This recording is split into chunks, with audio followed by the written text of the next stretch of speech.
talk about Dropbox. So DBX. So I want to talk about how some people made money in this. So Dropbox was certainly what we could refer to as a hot IPO. One of the ways you might measure whether or not it's a hot IPO is how much they're talking about it in the press, how long they talk about it in the press before it actually opens, and then certainly if you hear it's oversubscribed, and we were hearing it was oversubscribed.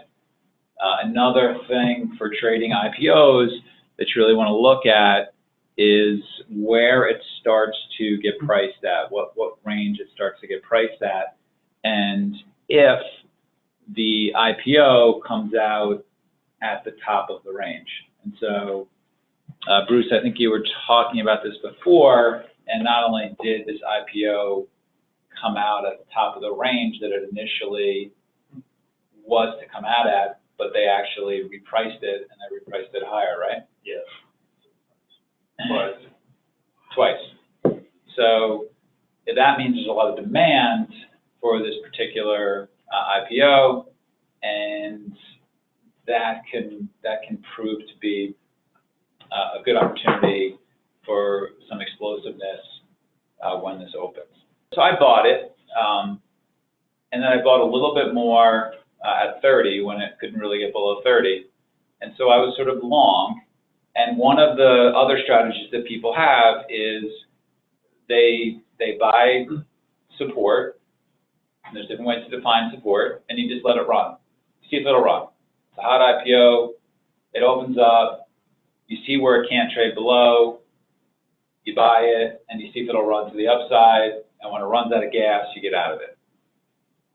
And in my head, I actually thought, hey, I wonder if this thing can run up to 35, particularly when I was buying it at 30. Roku, you talked about before that, really, really ran, but sometimes these things really, really run. One of the things you want to notice in a stock like this is really kind of thick.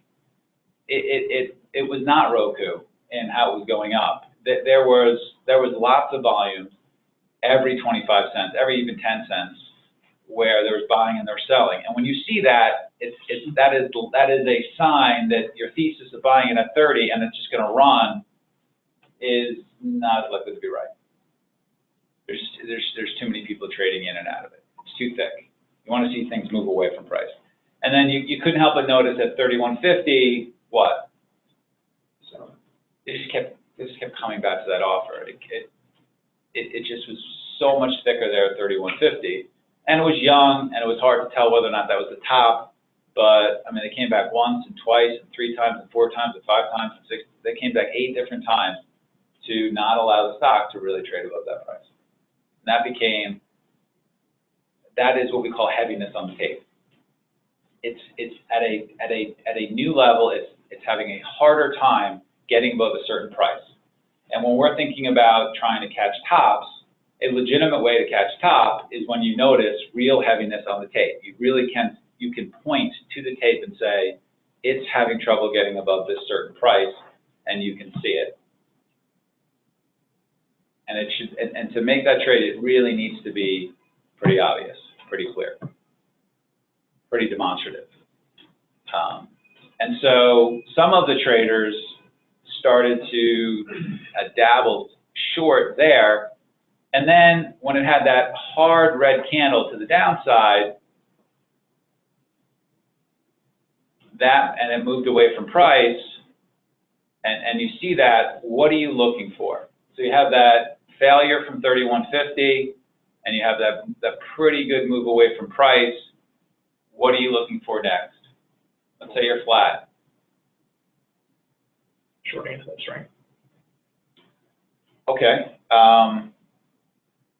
So I think I would agree with you shorting into the up move, but I would reterm it a different way. So what are you looking for?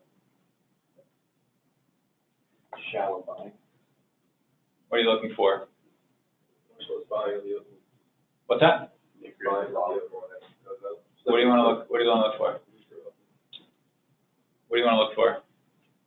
What do you want to look for? you want to look for when it goes back up to see some heaviness again. You want to see areas where it's having trouble trading above again.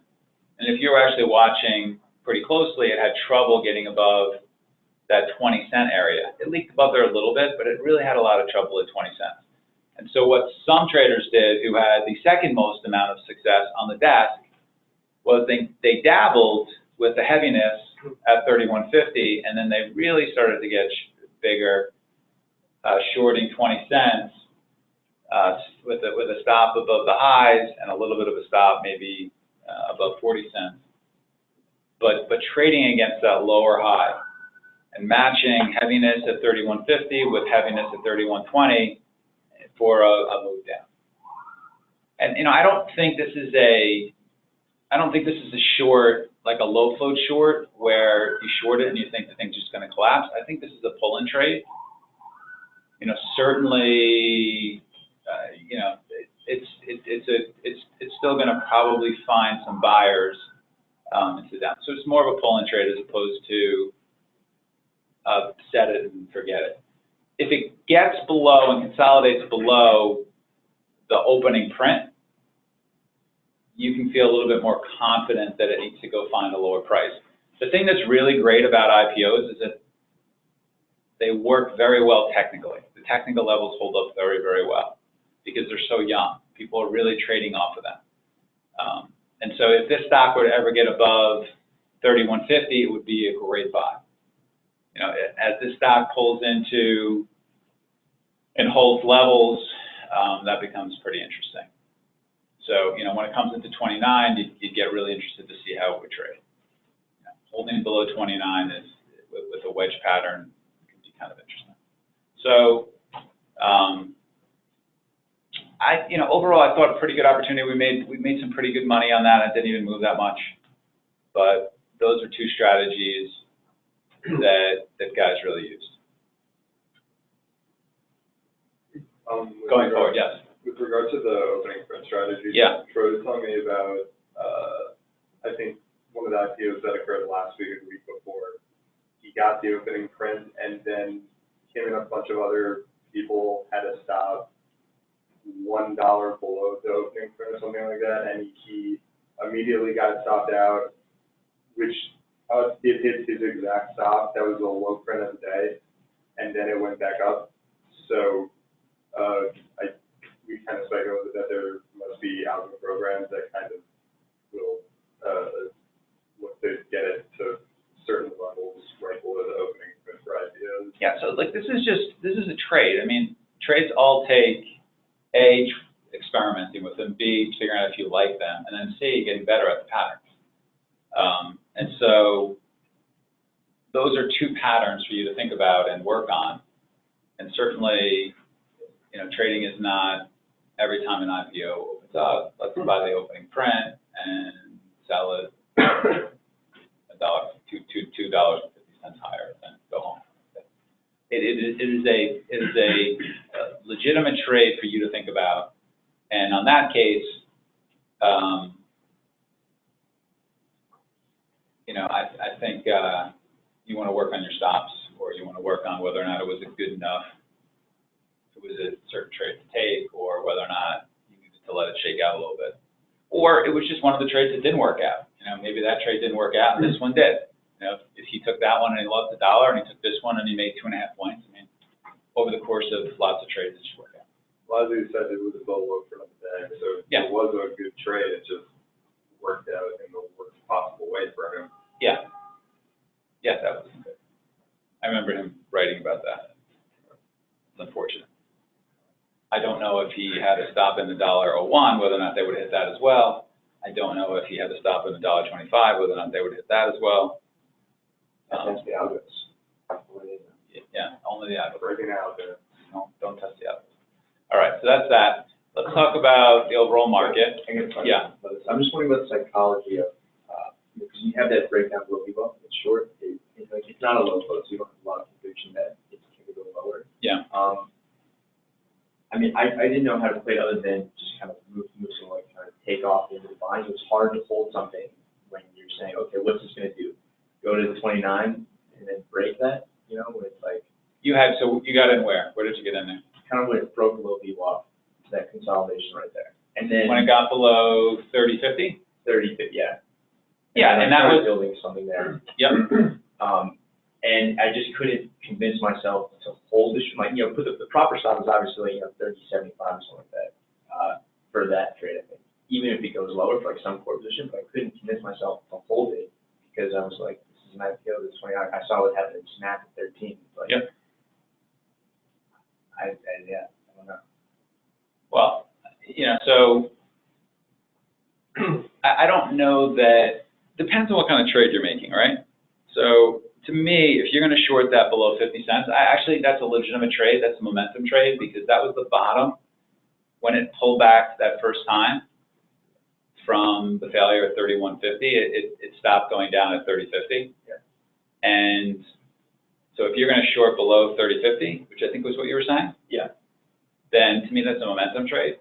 And so I do think you hit that, and I do think for something like that, when it stops going down, you probably have to make a trade decision.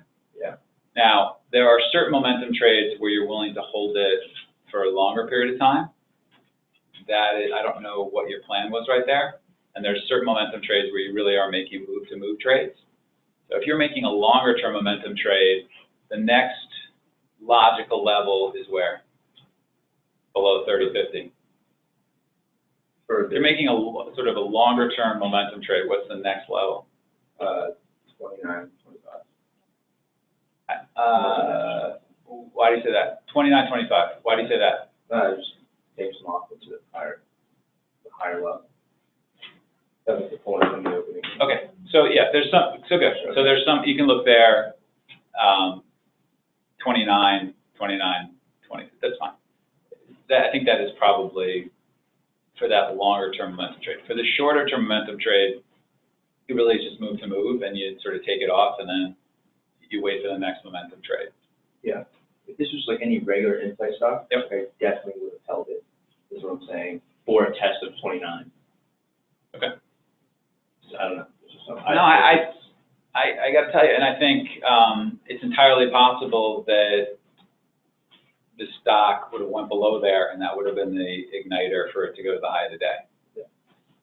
I didn't think it looked particularly weak below 50 cents. I thought that they ran some stops, and you had a trade decision there. I'm not suggesting there's no real right or wrong answer there. It's really based upon how you're trading it, what kind of trader you are. So I can tell you the one trader who shorted it at 31.20 took off half of their position into the move below 31.50. So when everyone got stopped out at 31.50, that trader took off half of their position, and then held a little bit. And so they're real. It depends on your trading style. Yeah. So if you're a real scalper, I think you hit it and you take it off when it stops going down. I think if you're more of a swing trader who wants to sort of see the momentum trade to the downside and you need it below that 50 cents because now it's really confirming it, Yeah. I think you probably want to hold it and until it gets to the next technical level. It should go to the next technical level. Yeah. One other little perspective on this. So who's buying and selling this IPO? Who's doing the volume here? Institutions, big people. Yeah, it's doing enough volume that there's institutional involvement. So what I would want to be looking at as you go forward minute by minute is how is the movement in this stock in Dropbox correlating with the minute-to-minute movement and the overall averages, like the NASDAQ. Yeah, because, here, I mean, like Bella was saying, this is a legit trade. You have a volatility breakout, right? You know that people are either going to accept or reject the value of the IPO. It's not going to flatline forever, right? So you've got this nice wedge, you've got that nice volatility contraction. You're going to break out, and so you go with that. So it was a very good trade. The question is, what is the NASDAQ doing? What the tech sector? Okay, what is it doing during that time? And is this outperforming it? If it is, that to me is a piece of psychology that might speak to your question about holding it versus keeping it on. you.